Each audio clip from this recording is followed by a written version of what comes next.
I'm actually glad this is a pre-movie logo. For a second there, I thought I was about to accidentally watch After Earth. Comcast. 47 seconds of logos might amount to restraint in the current movie climate, but it's still sinful as Happy birthday! Man, Anya Taylor-Joy didn't even look this lonely in The Witch.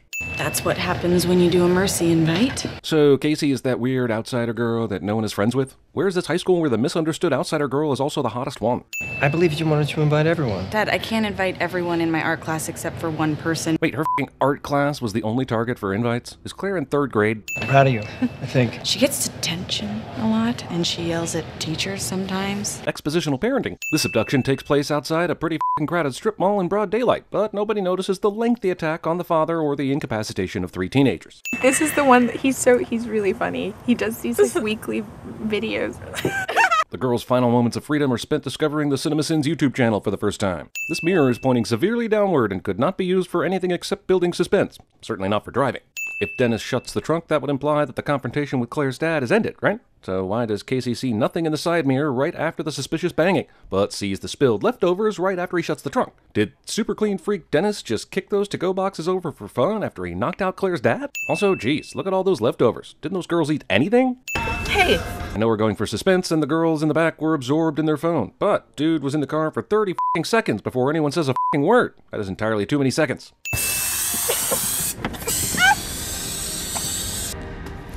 Okay, several things here. First off, why does he immediately take off the mask after spraying the girls? The knockout juice was shot directly at Claire and Marcia, sure, but that's an airborne toxin, and this is a tightly closed sedan. Second, Dennis doesn't know anything about the Casey in the front seat, but assumes she'll be chill enough to let him work through some before he starts driving away. Third, I assume everything in the Abduct a Teenager handbook says you get the out of there immediately, rather than waste several seconds contemplating the consciousness of the abducted teens. Basically, I'm saying this teenage abduction in more ways than just regular this teenage abduction. God damn it, you literally have your pinky on the lock, your hand on the handle, and he's not even looking at you. Green light! What the hell is going on? What are we doing here? What happened to my dad? Claire asks Casey a series of questions that there is no way for her to know the answer to. This movie is really just an excuse to showcase Anya Taylor-Joy's ability to cry one tear at a time. Damn, this elderly woman lives at the top of a 3-story walk-up, but isn't the slightest bit out of breath when she walks in. Maybe she's a superhero. 3 students abducted. The father of one of the students woke up dazed in King of Prussia. He found the kids and the car missing. Wait, every time we see Dennis use the sleep spray, it takes a long f***ing time for the victim to wake up. It takes at least 30 minutes to get from King of Prussia to the Philadelphia Zoo. And the girls woke up after Dennis threw them in the cell. So Dad was just f***ing laid out in the middle of a crowded parking lot until he woke up with no help? I knew Philly was a rough city and all, but damn. This is an orgy of evidence that this is a therapist's office. Barker lounger for analysis? Check. Cases full of books that look like they've been read? Got it. Weird gazelle-looking artifact to spur conversation? Sure, I guess. The subject of Barry's email says, "We need you," but when Dr. Fletcher opens the email, the subject is R.E. no subject. I, for one, am excited about the spin-off film No Subject, the case of the missing email subject. Dr. Fletcher has the most generic computer desktop in history, with no icons except desktop and recycle bin. I guess the only way to get to email is to click on that nondescript trapezoid on the bottom left. Also, this doctor apparently saves emails that were sent over 4 years before this movie came out. Also, even though some of these emails are clearly about appointments and involve patients, Barry is the only name that has the last name de-identified. It doesn't matter if you open that door, Claire. There's a second locked door. Right, but if she's able to unlock this door just by turning the lock knob with persistence, who's to say she can't do that again? We should drop a crazy-ass bomb on him. Like make him watch The Last Airbender all the way through. Also, protagonists loudly plan escape when the antagonist could easily be on the other side of the door cliché. Why do you do this? Why do you act like this? Why do you act like you're not one of us? Is Claire saying this because she and Marcia's personalities are so indistinguishable from each other that they might as well be the same person? Females are smarter than the males, but you know that. It's like humans. This dad is a good dad, which guarantees that he'll be dead before the end of the movie. Maybe Casey blank stares so much because she's living half her life in expositional flashbacks. Boys make too much noise. Yes, they do. I'll let you know when I hear something that makes sense. Casey knows just what to do in this situation because she went deer hunting that time. That's supposed to be like a tailored jacket, but I'm gonna hand print it with newspaper headlines. So this is Dennis, who's posing as Barry, and he's only there to obfuscate the abduction from Dr. Fletcher because he knows Barry sent her an email earlier. But if this is Dennis, why does he not only have Barry's accent, but he also knows about fashion? Dennis is supposed to be a completely different personality. My point is, f*** this movie's explanation for how these personalities interact. How's work? Well, when I last spoke to them, they believed you were a model employee. So much so that they let you live in an underground f***ing bunker on site. Does anybody care about us? Yes, the University of Paris has asked me to do a lecture, in fact. People are believing more because they're rejecting the idea that you need evidence and stuff. Also, listen, even if I ignore the controversy about dissociative identity disorder being real, diagnosable pathology, there is certainly very little evidence of it being a dangerous disorder, except, outside of a universe created by the same dude that did The Happening. I'm going to take this part of the movie with the biggest grain of salt ever created. Don't you want your sketches, Barry? You're usually very protective of them. Even though Dr. Fletcher is pretty sure Barry's not Barry, this prompts her to do nothing until he emails her again. They always use their thumbs. Flick it, flick it. I'm not entirely sure these two elderly women aren't watching porn. Absolutely free. Yep. I don't know how you work with those people. What people? Your patients. That's pacist. I don't believe it. Yeah. No offense. This was Barrett's exact response to everyone who said, no really, Split is good, man, you would totally love it. Movie expects me to believe that these three girls are all able to see through the crack in the door at the same time, even though Marcia is looking at the back of Claire's head and Casey is crouching near the center of the door. Also, if they're looking through the crack, why is Patricia's head obscured? Because it's more interesting to reveal that Patricia and Dennis are actually the same person when he opens the door? There's how many are there? The way this movie is set up, the only time the other identities don't know what each other is doing depends solely on the convenience of the plot. He's not allowed to touch you. Not only is it rarely diagnosed, it's super rare for people with DID to not only have the means, but time to play dress-up for every single f***ing personality. Well, were they open this time with the new evidence? You submitted video of a dog acting differently to one of your patients at different times. With the over 600 patients her filing cabinet suggested, you'd think she'd be able to muster up better evidence than that. Speak of them like they're supernaturally gifted, like they have powers or something. Force-arguing. We have brain scans now. DID patients have changed their body chemistry with their thoughts. I'm guessing she didn't have that evidence before the due date, forcing her to send the dog video instead. Also, it's telling that I would much more easily accept being exposed to gamma radiation, or being bitten by a super spider, or being a bioengineered raccoon as a more plausible origin for a superhuman story than this. Jesus, even for a doctor, this is some unintelligible handwriting, and there's no chance Fletcher would be able to get any information from her own notes. He's on the move. As a 9-year-old, Hedwig loves to play games, and one of his favorites is the pronoun game. You're not the lady.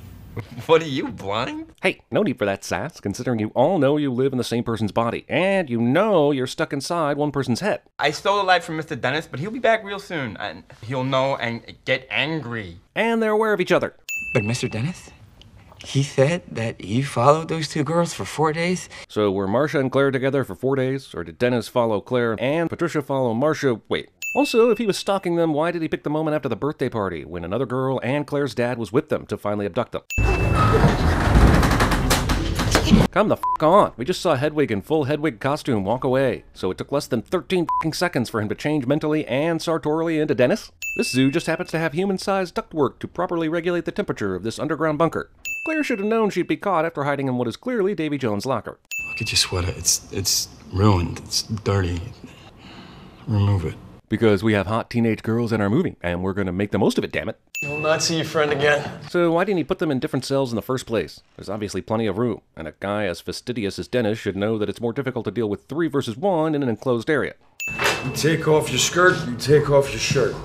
Clothes you got all dirty from the dust. What's casually played as one of Dennis's pervy character traits is another cheap excuse for the filmmaker to add a little disturbing sex appeal to this movie. The differences in the identities can be dramatic. So much so that they feel the need to dress up individually so moviegoers can easily distinguish them. Have these individuals, through their suffering, unlocked the potential of the brain? No. Jay, what health-conscious fast food purveyor did you originally solicit to buy these chicken wings you've so lovingly reheated in a minor suicidal gesture? Goddamn, M. Night was apparently possessed by Aaron Sorkin for a minute. So look around 318. M. Night Shyamalan continues his Hitchcockian desire to have a cameo in all of his movies, only this time his character is Hitchcockian hacker hooving Hooters. What are you up to, Dennis? Or is it Patricia who's deciding things? Or we can make up all new personalities, like the ones that were casually mentioned previously in the therapy office. Glenda? LeBron? Aloysius? What are those assholes up to? We're not gonna die. I mean, I'm not gonna die. Sorry, I said we there, because there's no f***ing way you survive this. It's good. It's got paprika in it. Damn it, as much as I'm bagging on this movie for having a ridiculous premise, James McAvoy's performance is awesome. I'll take a sin off for Dennis, another for Patricia, and half a sin for Hedwig, because it's good acting, but he still kind of annoys me. I've heard that Asian people's music aids digestion. Citation needed. Of all the potentially lethal or incapacitating items in this kitchen, Marcia goes with the clunky folding chair, which has a 100% rate of ineptitude both in movies and WWE events.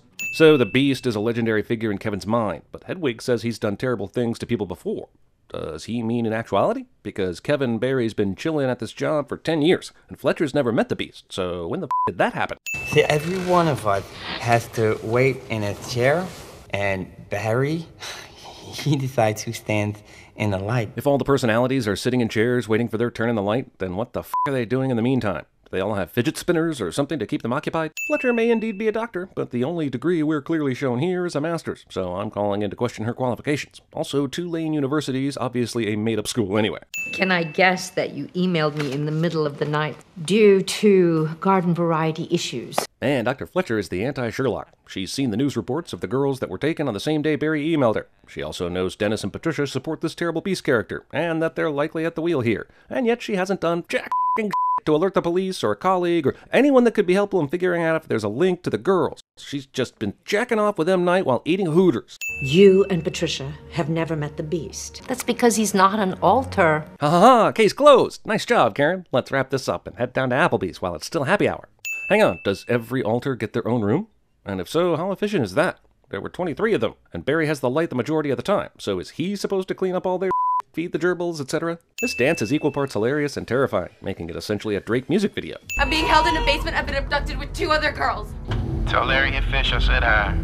Tell him I still got his orange headphones. I would be angry at this stupid dick on the other side of the line that doesn't care about a distress call, but I'm more annoyed that this asshole hasn't returned those orange headphones. It's becoming clear that Dennis's real superhuman power is the ability to completely change outfits, this time in 21 seconds. The Beast is a sentient creature who represents the highest form of human's evolution. Poor Anya Taylor-Joy, always getting involved with godlike figures that demand personal sacrifice. Jesus, try a comedy. He believes the time of ordinary humanity is over. Wait, are we talking about the same Beast that's one of the X-Men? And the one that helped Charles Xavier all those years when he looked a lot like Dennis? I was gonna ask for your last shirt, but I won't. Because it needs to be slowly ripped off her as she tries to escape later. The email received sound was what got Fletcher over to look at the screen, but that's been going on for the last 15 minutes and she just heard it. We're very similar, you and I. We are very similar, you and I cliche. Got a proper quarters for me on a building on the south side. I'm a huge advocate for people with mental health issues getting good jobs. In fact, it's a great thing.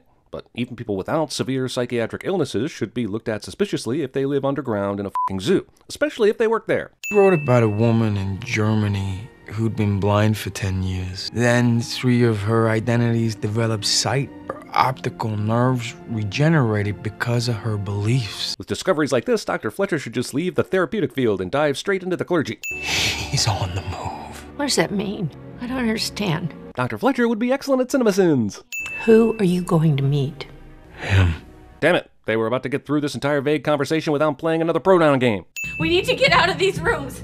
Claire, who was the first to try and escape certain death 50 movie minutes ago, suddenly remembers she still needs to escape certain death. Oh good, Casey finally found Kevin's hard drive of exposition. This airbox says unable to connect to the internet, even though the Wi-Fi signal at the bottom right shows full bars, and there's no indication that there is no internet connection. That this even sort of works. Fletcher mentioned earlier that the Beast hypothetically lived in a train yard, since Kevin's dad was probably killed by Mr. Glass and Unbreakable. But why does Kevin need to use this particular train to morph into Beastie, other than providing ample time for the girls to try to escape? Yeah, when you see a tough DID case like this, there's always one asshole personality that has to be addressed by his last name. Looking at you, Mr. Pritchard. Dennis finds a completely empty train car with the lights ominously turned off for him to unleash the Beast. It's an animal! But how the f would you know this? This can't be the first multiple personality turned supernatural serial cannibal case you've worked, right, Detective Dooley?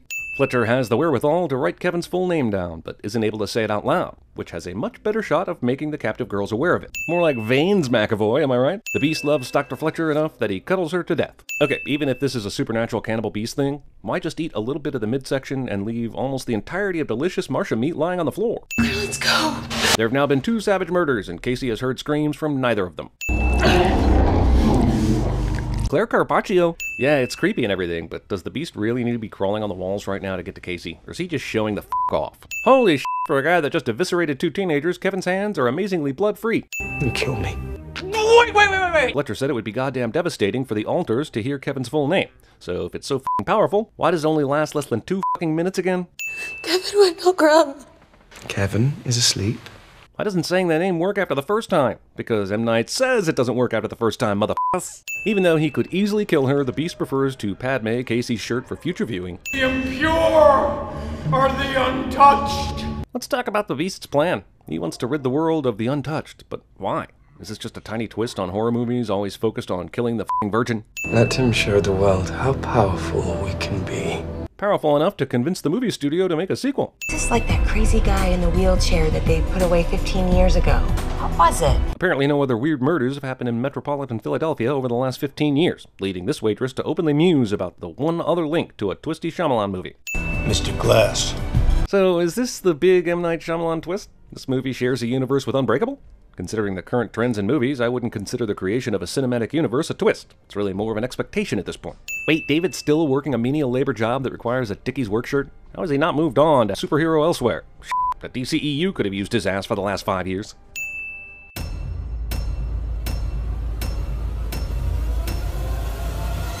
Does someone need a hug? Why do you do this? Why do you act like this? Why do you act like you're not one of us? Come out to the coast, we'll get together, have a few laughs.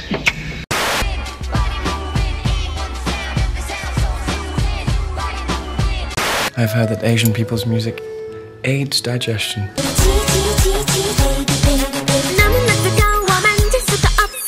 What wire hangers doing in this closet? Maybe.